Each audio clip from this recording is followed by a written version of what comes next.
In this episode of Detroit Performs, a classically trained illustrator's beliefs come out in her murals. Boarded up windows serve as frames for an artist, and remembering history through song. It's all ahead on this edition of Detroit Performs. Funding for Detroit Performs is provided by the Michigan Council for Arts and Cultural Affairs and the National Endowment for the Arts, and by contributions to your PBS station from viewers like you. Thank you.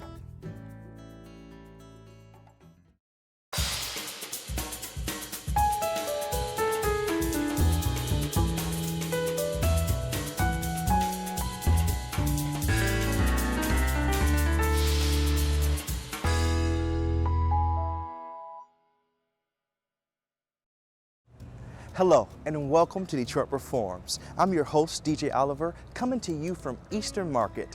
Eastern Market has always been a gathering place for Metro Detroiters to enjoy shopping for fresh, locally grown produce, getting the best cuts of meat to grill, and just taking in all the local beauty this place has to offer. It's also been a place that invites artists to create large murals to share the messages they believe in hopes to stimulate conversation and change for the better. Today, I get to show you a few of these murals. First one is this one by Sydney G. James. We caught up with her as she was creating this piece. Here she is as she tells us what she's trying to convey in her works.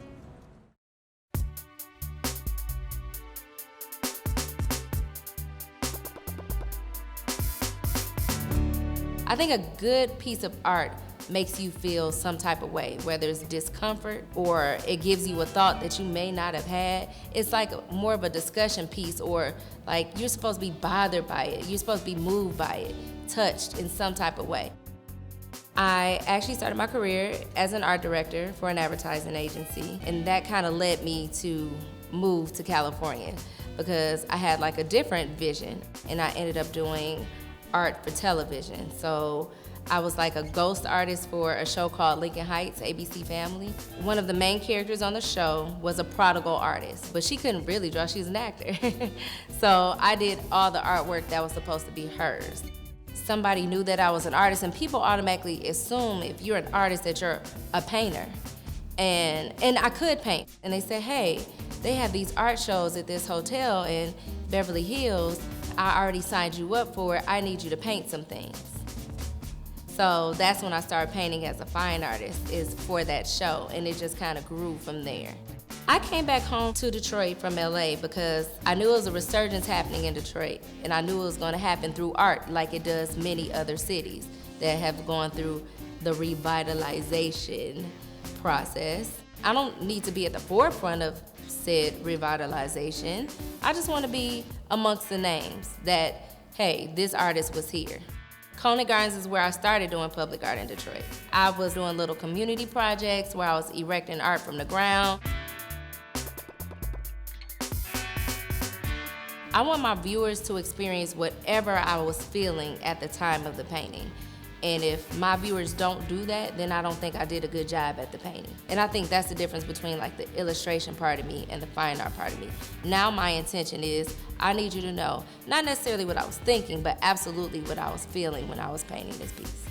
I am using my art to create social change by making public art with specific messages. For instance, I'm working on a body of work, and it's called Appropriated, Not Appreciated, speaking on Black women issues. And to introduce that work, I actually painted myself nude, and I put myself on the floor as a literal doormat. Some people were like super bothered by like, oh my God, because they did have like an alternative way to get into the door. So they had an option. Like some people step on people because they don't care. I don't care that you're lying there. I don't care that this is a painting. It's on the floor, so I'm supposed to step on it.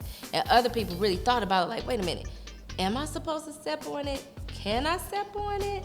What is this bigger message that this woman has? I think people got from that piece that a discussion definitely needs to happen, that I am a woman and I don't want to be treated like garbage. I think it's important to keep the message going so people understand that I mean it, that I'm passionate about this subject.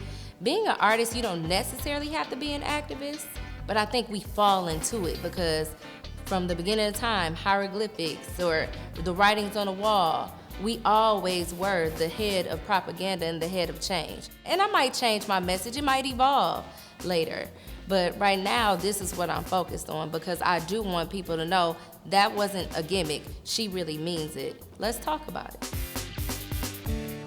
Murals in the Market is a collaboration between Interstate Gallery and Eastern Market Corporation, where it's 45 to 50 artists at one time in this condensed area, which is Eastern Market, and we paint murals all over the walls.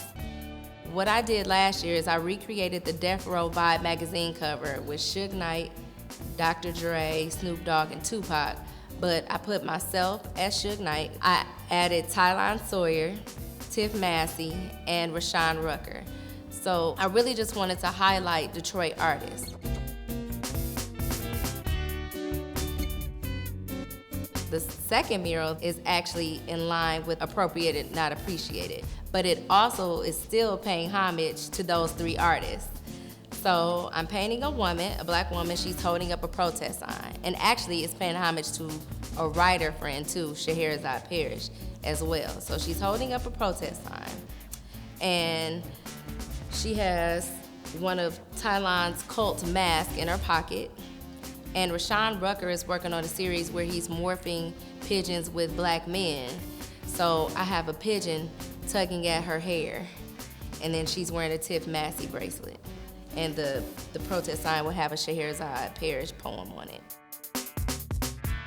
I would like people to be super uncomfortable by looking at this piece. Like inspired from one standpoint, because it is massive, and it's painted hopefully well, but I want people to be bothered enough to really talk about an uncomfortable conversation. Because I think really that's how social change happens. People have to get comfortable with being uncomfortable. And I think that's where it starts. The uncomfortable conversation that needs to happen is people need to acknowledge that racism does exist, even in the smallest forms. It just does. I didn't make it so, you didn't make it so, it just does. But nothing is gonna get better if we don't even talk about it. My process is definitely drawing it out first and like mapping it out. I use human figures because we're landscapes. My House of Mirrors series actually started because my younger cousin, he's a couple years younger than me, has a degenerative eye disease. So he'll be blind very soon. And I called him one day, well, I'm gonna start off, I'm gonna paint a self-portrait of you. How do you see yourself? And then he described it to me, how he saw himself in a mirror. I was like, I'm gonna paint you on a mirror based on how I think you see yourself. But it got bigger, like the idea just expanded. It just blew up because then I started paying attention to human behavior in general, and we all have self-esteem issues, and so I just made the House of Mirrors about self-perception in general.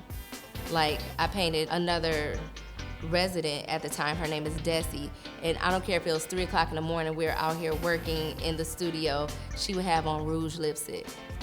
So I was like, yeah, I gotta paint you. I painted a young man who I was working with at the time. His father had passed, like maybe a week or 2 after I met him, but he was still coming to work. So I was like, I'm gonna paint you brushing your teeth.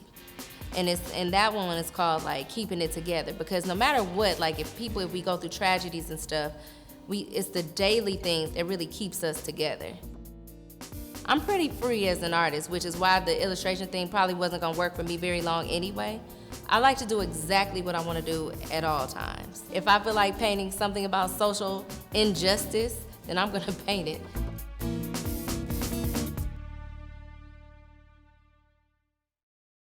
You can learn more about Sydney G. James as well as all the artists we feature on DetroitPerforms.org. Next up is Nicole Macdonald, who has been beautifying boarded up windows throughout Detroit with her murals. Her murals are not only stunning, they are meaningful. Take a look. I've been making different kinds of outdoor art and installation art around the city of Detroit for a few years now. I wanted to use some of the empty window spaces in abandoned buildings. With the first portrait installation, there are 9-foot by 7-foot portraits, and these were put in the building's 16 empty window spaces in 2014. I worked with the nonprofit art group CADE to put together a list of different people. The main idea, it was to show leaders and activists who struggled for their fellow inhabitants. There are names of people that everyone knows, but fewer are able to put a face with a name. This painting series, it tries to fill that gap and make the story of Detroit more complete. The second installation of the series focused on poets and minority publishers. This installation is on Trumbull in the Woodbridge neighborhood by Wayne State University. Poetry and publishing wasn't actually a subject I knew very much about, and because so many of the people in the series are working and living in the area, I was able to meet a lot of them and take pictures of them to use for the paintings. And this is a big difference from the current series that I'm now working on. This is an area now that is totally erased. The theme of the new installation will be the Black Bottom neighborhood and Paradise Valley Entertainment District. From around the 1920s to the 1960s, it was one of the only places actually that Black people could live in Southeast Michigan and own businesses. I'm painting people that grew up in this neighborhood, like Joe Lewis, and then trained here and got his start. Longtime mayor of Detroit, Coleman Young, and human rights activist Ron Scott. The commercial district for Black Bottom was an area known as Paradise Valley. Paradise Valley ran along Hastings Street mainly, north and south.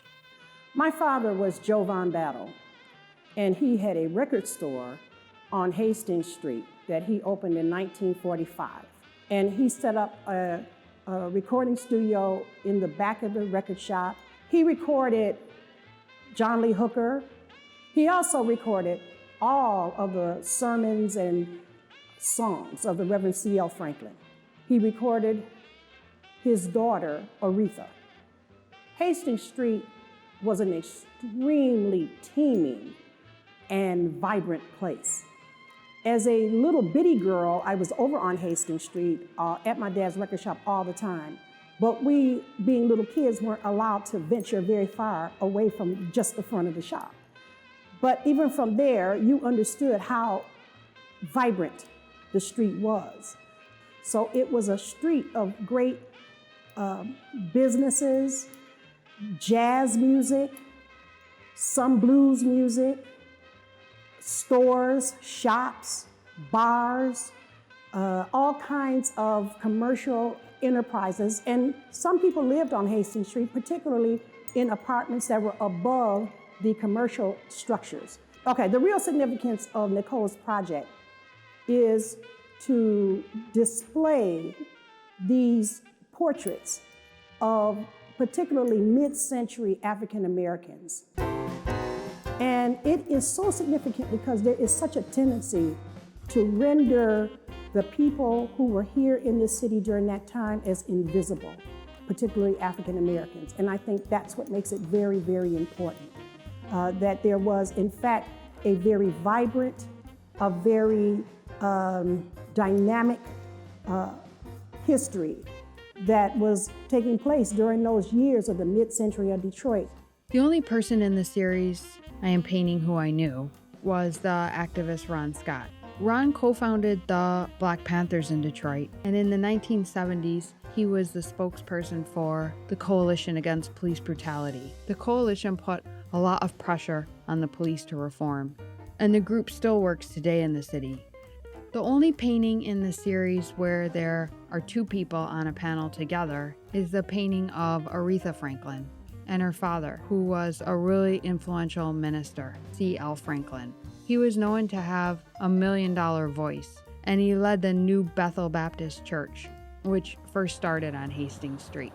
I like putting art outside because hopefully it has a chance to reach everybody.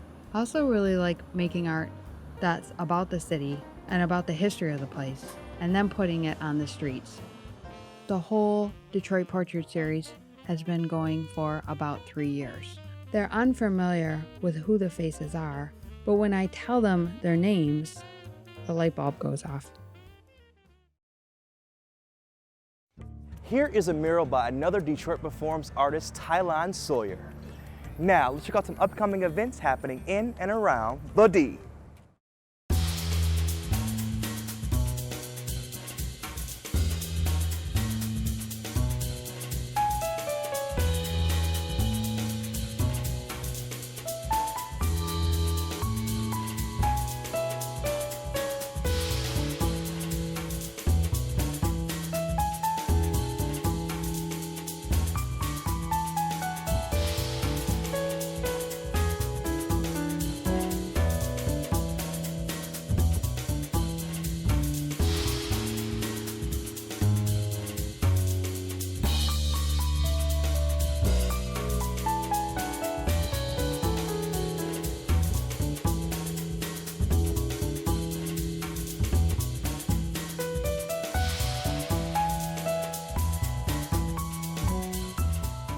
To discover more events in Greater Detroit, visit ixity.com.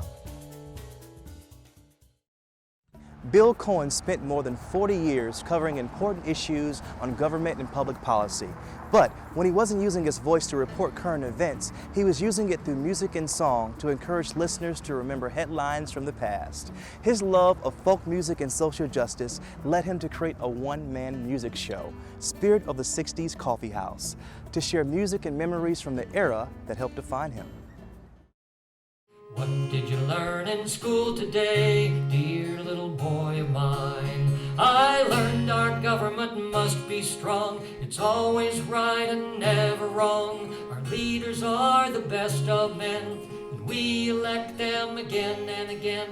I grew up in Bexley, and that's where I went to school, elementary school and high school, and until I went away to college. I went to college in 1966 until 1970. I spent virtually my whole 4 years at Northwestern, doing two things: studying to try to get good grades and protesting the war in Vietnam. Hello, darkness, my old friend. I've come to talk with you again. When I got to Northwestern, just north of Chicago, in the late 60s, the place was exploding. I mean, there were black activists, civil rights activists, anti-war protests, women's liberation activists, gay rights activists. It was just, it was exciting. I mean, everything was happening there. In restless dreams I walked alone. A few months after I graduated, I got a 4-hour-a-day job at WOSU Radio. A few years later, after 5 years of doing local reporting, I went down to the State House, started covering the State House, and I was part of the bureau that fed the stories about state government and politics to all the Ohio public radio stations, and so that whole thing lasted, 40-some years. Come gather round, people, wherever you roam. Although I had really strong views when I was young about the way the world should operate, the way what government policy should be, very quickly I decided the reporter's job is not to espouse, it's to report and let the public decide, let the public radio listeners and the public TV viewers, let them decide who's right. Give them all the facts. That's the role of the reporter in a democracy. I retired in the spring of 2013. Covering all these issues and politicians has been, at various times, frustrating, intriguing, energizing, and even fun. It's been a joy doing this for a living for so long. Thanks for listening and for supporting public radio. Bill Cohen at the Ohio Public Radio State House News Bureau. And now I have a lot more time to do all the things that I was already doing before, but now I have a lot more time to do them, and singing and performing is one of those top things. On a carousel of time. We can't turn, we can only look behind. The 1960s coffee house thing, I've been doing that about 28, 29 years. I call the show the spirit of the 1960s, because what I'm trying to evoke there is that, yes, it was sex, drugs, and rock and roll, but that wasn't what I think is the important part of the 60s.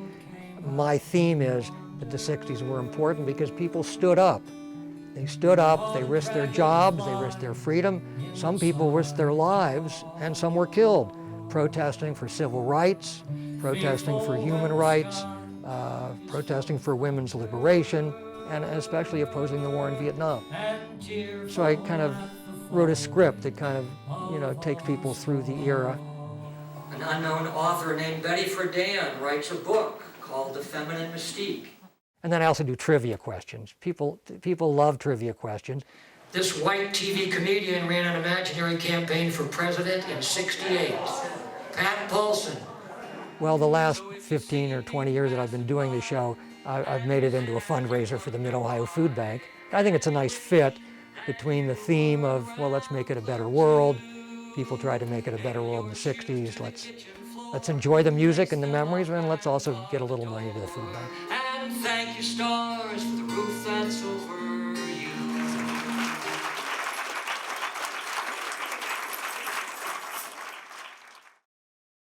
To find out more about Bill Cohen, head to the Detroit Reforms website. And that wraps it up for this edition of Detroit Reforms. As always, for more arts and culture, head to DetroitReforms.org, where you'll find featured videos, blogs, and information on upcoming arts events. Also, check us out on Facebook and Twitter.